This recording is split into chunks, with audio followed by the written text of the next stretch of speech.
Bonjour à tous et bienvenue sur Proximité Web TV pour votre émission Au cœur de la tanière. Au cœur de la tanière, l'info focus sur l'actualité des Panthères du Gabon. Aujourd'hui, nous avons le privilège de recevoir un international gabonais qui a un gros palmarès, plus de 10 sélections avec l'équipe des Panthères du Gabon. Il est vainqueur de la Coupe de la CEMAC en 2013 aux côtés de Daniel Cousin. Il est également champion du Gabon avec l'USB en 2013. Avec Missile et l'USB, il est plusieurs fois meilleur buteur et passeur décisif de ses clubs. Il a également joué en première division en République tchèque entre 2017 et 2018. Il a participé, il a joué à l'Europa League avec le club du FC Fastav Slin. Aujourd'hui, il évolue en D2 tchèque dans le club de SK Zapi. Il s'agit de Duval Nzembi. Duval, bonjour. Bonjour, merci de m'avoir reçu. Merci d'avoir répondu à notre invitation. Nous l'avons dit, vous allez faire toutes vos classes au cœur de la sélection des Panthères du Gabon. Ça fait quelques années, vous n'êtes plus très présent. Quels sont les souvenirs que vous gardez de ces moments passés en sélection? C'est toujours des bons souvenirs que l'on retient de sa sélection, parce que c'est le rêve de tout footballeur, de jouer pour son équipe nationale. Donc pour moi, c'est que de beaux souvenirs. Déjà le fait d'être appelé en équipe nationale, pour moi, c'est déjà énorme. Donc je garde que des précieux souvenirs depuis les petites catégories jusqu'en A où je suis arrivé. Alors aujourd'hui, il y a certainement des places à prendre au sein de cette sélection. Malheureusement pour beaucoup de joueurs, ils n'ont plus de club, donc ils ne sont pas sélectionnables. C'est vrai que vous êtes milieu offensif, c'est cela. Alors en milieu de terrain, c'est peut-être très garni, mais vous avez la possibilité toujours d'intégrer cette équipe. Est-ce que vous êtes prêt aujourd'hui à répondre présent si jamais vous êtes convoqué par le coach Patrice Neveu? Oui, c'est vrai que l'on n'est jamais prêt. Je pense qu'en ce qui concerne l'équipe nationale, pour moi, sur le plan personnel, je pense qu'il faut d'abord faire l'unanimité au sein de son club, c'est-à-dire se concentrer sur son club, avoir de bons résultats. Et lorsque les choses se passent bien dans ton club, c'est fort probable que l'équipe nationale puisse arriver. Parce que pour moi, l'équipe nationale, ce n'est pas un acquis et ça ne restera pas pour une priorité, en fait, comme priorité pour un footballeur qui se dit qu'aujourd'hui, on peut l'appeler comme demain, on peut ne pas l'appeler avec l'équipe nationale. Mais dans le jour où moi, le sélectionneur a fait appel à moi, je viens à cœur ouvert et à 2000% pour mon équipe nationale parce que j'aime mon pays. Vous avez été contacté par le staff, par le coach personnellement? Oui, j'ai discuté avec lui, j'ai échangé avec lui et c'est pour ça que je disais que moi je ne focalise pas trop mon attention sur l'équipe nationale, du moins pour l'instant parce que je sors de blessure, j'ai besoin d'abord de me refaire une bonne santé physique et puis le reste viendra. Voilà. Alors, que pensez-vous des prestations des Panthères du Gabon? 2 rencontres, provisoirement premier de la poule dans la phase des éliminatoires de la CAN pour cause de la pandémie, de la Covid-19. La CAN a été reportée par la CAF. Que pensez-vous des prestations de vos coéquipiers des Panthères contre l'Angola et contre la RDC? Moi, je pense que les résultats parlent d'eux-mêmes. Aujourd'hui, qu'on le veuille ou pas, nous sommes premiers dans ce groupe, c'est parce qu'il y a des résultats. Et nous avons bien évidemment attendu depuis un moment ces résultats-là, mais aujourd'hui, il ne suffit pas seulement d'avoir cette première place, mais je pense qu'il y a quand même la matière, il y a quand même la manière aussi, et il faut le souligner, parce que les gars, ils ont fait un gros boulot, surtout au niveau collectif, et solidarité bien évidemment, parce qu'une équipe, c'est pas que le talent, on en a, donc moi je suis pas très surpris des résultats, parce qu'en réalité, on aurait pu avoir ces résultats de manière consécutive depuis un moment. On va être un peu pointilleux.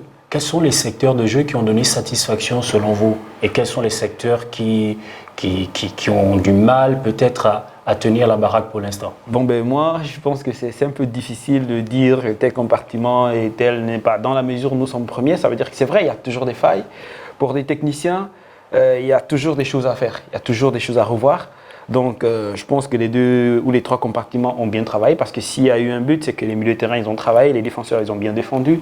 Donc dans l'ensemble, moi je pense ce qu'il faut retenir, c'est la victoire. Les victoires qu'il y a eu et pour moi je pense que les gars devraient rester beaucoup plus concentrés pour pouvoir rééditer ces exploits. Comme on dit, un succès sans successeur est un échec. D'accord, on va parler d'un joueur qui est avec vous en République tchèque, Kangagelor Kaku. On va se permettre de vous demander votre avis. Un statut qui contraste un peu avec ce qu'il présente dans son club. Il est vainqueur de la Coupe de la République tchèque, 12 réalisations, meilleur buteur de son club. C'est un taulier là-bas, vice-capitaine, mais en sélection, il a du mal un peu à s'imposer. Comment, selon vous, expliquez-vous ce contraste entre ce qu'il est en club et ce qu'il est en sélection nationale? Est-ce qu'il n'a pas suffisamment de temps de jeu? Est-ce que c'est une question de confiance? Que pouvez-vous nous dire à ce Bon, ben, je pense que sur mon ami, mon frère Kanga Gelor, que j'aime bien, c'est un bon garçon, et je pense qu'il est seul capable à pouvoir gérer cette situation-là. C'est vrai, tout le monde dit un peu ça, mais je pense que ce n'est pas facile. Et je ne me souviens pas avoir vu un soldat qui va en guerre dans l'optique de perdre son combat. Alors, Kanga Gelor, je suis sûr que c'est quelqu'un qui vient avec la détermination, avec l'envie de tout casser, de démontrer aux Gabonais qu'il aime son pays, qu'il veut jouer pour sa nation. Ben après, ça peut être mal pris ou bien pris par certaines personnes. Alors, pour les techniciens, je pense qu'un footballeur doit faire ce que le coach lui demande de faire. Voilà, Kanga Gelor, quand il arrive, si le coach lui a dit, bon voilà, je te donne un rôle, c'est celui-là. S'il a rempli son rôle, tant que le coach lui a dit, ok, c'est bien, le reste, ce n'est pas tant ce qui est important. C'est vrai, sans manquer de respect au public, mais aujourd'hui, c'est l'opinion peut-être des fanatiques ou encore des profanes.